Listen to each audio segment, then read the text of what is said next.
Bonjour, je poursuis mon rattrapage de Batwoman avec l'épisode 13.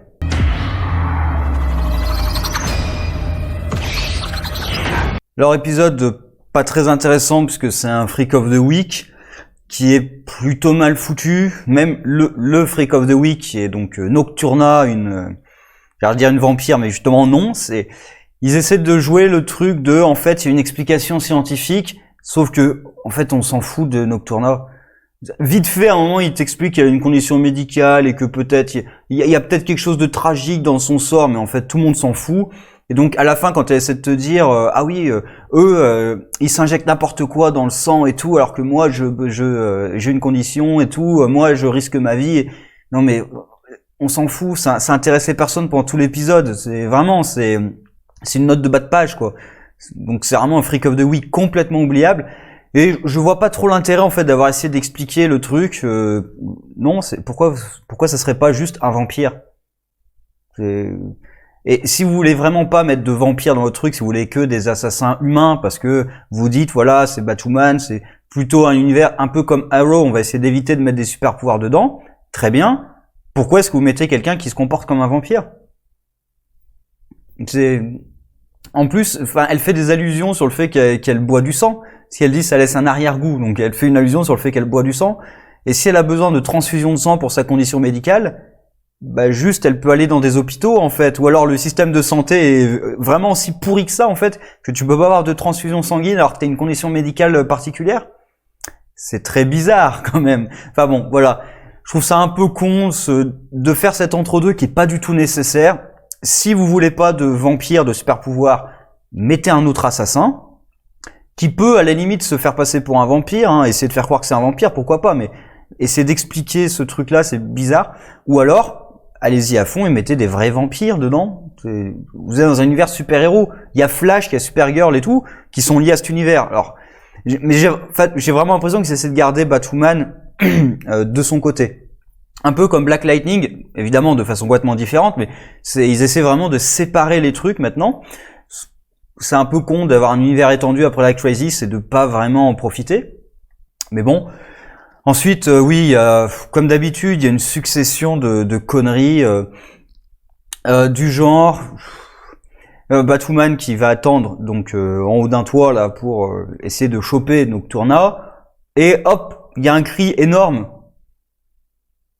Nocturna, elle a un truc pour paralyser tout. Le premier mec au départ, il y a aucune trace de. Enfin, il a pas été capable d'alerter. En plus, elle a besoin de temps pour récolter le sang. Donc, enfin, elle doit pas laisser sa victime hurler. Et du coup, Batwoman la retrouve. Et évidemment, quelques instants plus tard, même les Crows la retrouvent. Alors, on sait pas exactement combien de temps est passé, parce que même la kétamine qu'elle utilise pour les paralyser et les endormir, ça marche pas pareil à chaque fois. Et même, il y a un truc bizarre, parce qu'au début, le mec lui obéit. Alors, il lui injecte de la kétamine, et là, il lui obéit. À aucun moment, la kétamine, ça te dit que ça te... Enfin, la kétamine, ils te disent que ça te paralyse. Je sais pas en vrai quels sont les effets. Je suis à peu près sûr que ça marche pas comme ils le font dans la série, mais bon, voilà. Je connais pas toutes les drogues et tous les effets qui existent. Mais le premier mec, on a plutôt l'impression qu'il est hypnotisé. Donc, enfin, je sais pas, mais c'est ce côté d'entre-deux, on veut faire croire que c'est une vampire, mais en fait, on a une explication. Sauf qu'à aucun moment, en fait, le fait que ce soit une vampire, à aucun moment, c'est utile. Du coup, le fait que, ah non, mais en fait, il y a une explication, mais on s'en fout, ça n'a aucun intérêt. Il y a un conflit avec Sophie, puisque Sophie travaille avec Batwoman, et là aussi, pourquoi les Crows veulent à tout prix arrêter Batwoman? Je comprends l'idée que c'est la concurrence, même si d'ailleurs techniquement c'est pas vraiment la concurrence puisque elle se fait pas payer, mais oui voilà, pour eux c'est une gêne. Alors le discours de Jacob, parlons de Jacob qui est libéré parce que il a été innocenté de toutes les charges. Comment? Parce que Alice est morte. Alors certes c'est pas la vraie Alice, mais pour eux ils croient que c'est la vraie Alice. En quoi c'est l'innocente de quoi que ce soit? Vraiment, en quoi c'est l'innocente de quoi que ce soit? Ils n'ont pas trouvé la preuve qu'il y avait un masque de peau qui avait été utilisé ou quoi que ce soit. Ils n'ont aucun élément de preuve, en fait, de plus qu'avant. Donc pourquoi est-ce qu'il est innocenté comme ça? Et aussi facilement, encore une fois, c'est entre deux épisodes. C'est pratique, mais c'est pas logique par rapport à tout ce que vous avez établi dans votre série, les mecs. Donc c'est un peu con. Enfin après le système légal dans les séries comme ça a toujours été n'importe quoi, mais vraiment là c'est le summum. Et donc Jacob qui fait un discours, pourquoi est-ce que on a moins de contrats et tout? C'est pas parce qu'on est incompétent, c'est pas parce qu'on est mauvais, c'est à cause de Batwoman. Non les gars, sérieusement, vous êtes incompétents. Mais vraiment, vous êtes extrêmement incompétents. Vous avez laissé Alice s'échapper je ne sais combien de fois. Il y a Mouse qui s'est échappé et Crow, il s'en occupe pas une seule seconde. Mouse s'est échappé et eux ils s'en foutent complètement. J'ai l'impression qu'ils sont même pas au courant qu'il s'est échappé. Enfin,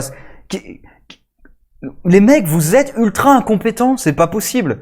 Alors certes, le GCPD est encore plus incompétent, mais aussi un autre point, c'est que Batwoman travaille avec le GCPD. Alors pas officiellement parce qu'il y a pas de. C'est con parce qu'ils ont pas fait de lien. Moi j'aurais adoré qu'ils mettent René Montoya par exemple.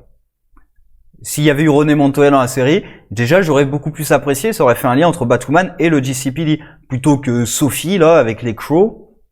Mais bon, elle travaille avec le GCPD dans le sens où le GCPD a bien le bat signal et il l'utilise.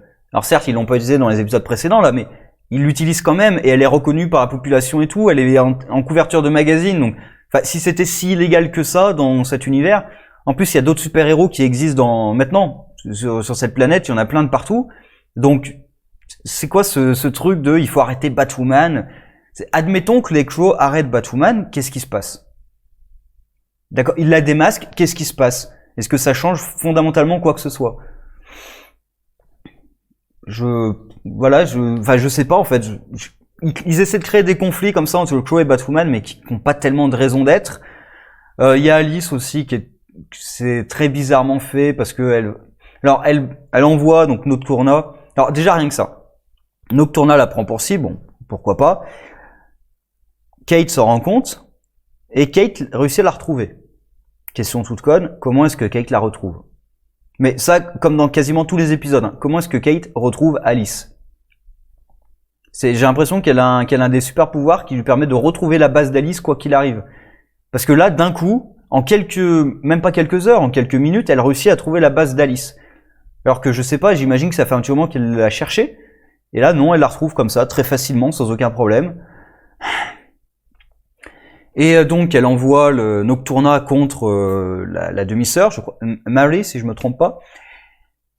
Et Nocturna l'emmène dans la cathédrale. On sait pas tellement pourquoi elle l'emmène dans la cathédrale, qui apparemment a des liens aussi avec les cordes et tout. Pourquoi est-ce que cette victime en particulier, elle l'amène là-bas? C'est un petit peu bizarre. Pourquoi pas les autres? Pourquoi elle? Mais bon, voilà. Et Batwoman la retrouve donc dans la cathédrale. Quelques instants après, Alice, qui était complètement paralysée, qui avait perdu pas mal de litres de sang, elle arrive et elle vient défendre Batwoman. Comment ça marche? Parce que elle savait qu'elle était dans la cathédrale puisqu'elle l'a écouté à travers la radio, bon. Mais comment est-ce qu'elle arrive à faire le même trajet alors qu'elle était paralysée au départ et d'arriver quasiment au même moment, quelques instants plus tard, mais quasiment au même moment, et elle a suffisamment de force pour protéger Batwoman. Il y a plein de trucs qui marchent pas quand même là-dedans. C'est ce que je disais de toute façon, l'écriture, c'est vraiment n'importe quoi en fait. Alors il y a des trucs intéressants, alors pas dans cet épisode, mais le dilemme qu'il y avait moi avec la Beth et Alice, voilà, c'était intéressant. Ça peut mener à quelque chose que je pense, parce que moi je me suis fait spoil donc tout ce qui va arriver avec le personnage de Batwoman qui m'intéresse, mais le problème c'est qu'il faut un peu supporter cette écriture qui est très mauvaise, avec énormément de facilité, des conneries comme ça monumentales, des trucs qui sont pas expliqués, des conflits qu'on essaie de créer de toutes pièces. C'est très artificiel, parce que même Beth et Alice, je trouvais ça intéressant le choix, mais le choix qu'il y avait entre les deux était aussi purement artificiel, puisqu'à aucun moment dans les séries on a dit qu'un doppelganger pouvait pas vivre au même moment. Et même avec la destruction du multivers, cette loi de soi-disant le même individu ne peut pas coexister dans le même univers, ça a été déjà bafoué par Supergirl dès le début, au retour de la Crisis. On a vu clairement que non, il n'y a pas du tout de nécessité à ce que l'un des deux meure. Parce que là, il y en avait même plusieurs qui coexistaient, ça posait pas de souci. Donc voilà, même quelque chose qui a un vrai enjeu dramatique, même ça, c'est complètement artificiel. Donc voilà, c'est assez dommage. toute façon, je pense que Batwoman, ça peut peut-être s'améliorer un peu, mais il y aura pas de, comment dire, il y aura pas d'amélioration fondamentale. Donc peut-être la saison 2, puisqu'ils la sortent, mais je crois qu'après la saison 1, j'aurais pas envie de regarder une saison 2. Donc, à moins qu'il y ait vraiment des grosses annonces. Ce qui pourrait me donner envie de regarder une saison 2, c'est si par exemple ils annoncent René Montoya. Surtout s'ils annoncent René Montoya en Question. Parce que Question, c'est un personnage que j'aime beaucoup. S'ils font quelque chose avec lui, ou avec donc René Montoya, parce que elle prend le relais de Question. D'ailleurs, Batwoman avait été introduite dans 52, qui est l'une de mes séries préférées dans les comics, que je conseille souvent. Il n'y a pas besoin de tout connaître, même si c'est vrai que c'est lié aux gros événements et à Infinite Crisis et tout. Donc. Mais bon, on peut entrer dedans sans trop connaître quoi que ce soit. Et dedans, il y a René Montoya qui prend la succession de Vic Sage, qui était le premier Question. Et donc voilà, ça pourrait être une grosse annonce, ou même faire venir peut-être d'autres personnages féminins, alors pas forcément féminins, mais là, puisqu'ils veulent Batwoman, ils font venir plein de personnages féminins. Pourquoi pas Cassandra Cain? Parce que Cassandra Cain était apparemment présente dans Birds of Prey, que je n'ai toujours pas regardé, dans un rôle qui, de ce que j'ai entendu, est absolument ignoble par rapport au personnage, parce que Cassandra Cain est la meilleure Batgirl, période, c'est la meilleure Batgirl, c'est point final, il n'y a rien à en dire de plus. Donc on verra exactement toutes ces annonces, là c'était un Freak of the Week qui a pas trop intérêt. Si à la fin Mary se rend compte que, tiens, Kate c'est Batwoman, sans déconner. En plus, il y a l'image sur la couverture du magazine, tu dis, mais comment vous n'êtes pas tous au courant que c'est Batwoman? Déjà, les chevaux qui sont à la recherche de Batwoman, vous prenez sa photo, vous lancez un algorithme de reconnaissance faciale. Déjà, rien qu'avec la mâchoire, avec les yeux et tout, rien qu'avec ça, avec la forme du visage, la mâchoire et tout, vous êtes capable de savoir que c'est Kate. Parce qu'en plus, ça a été dans l'armée, donc il y a forcément des dossiers. Enfin, franchement, en quelques heures, vous identifiez Batwoman. Mais bon, voilà. Prenez soin de vous, et sur ce, au revoir.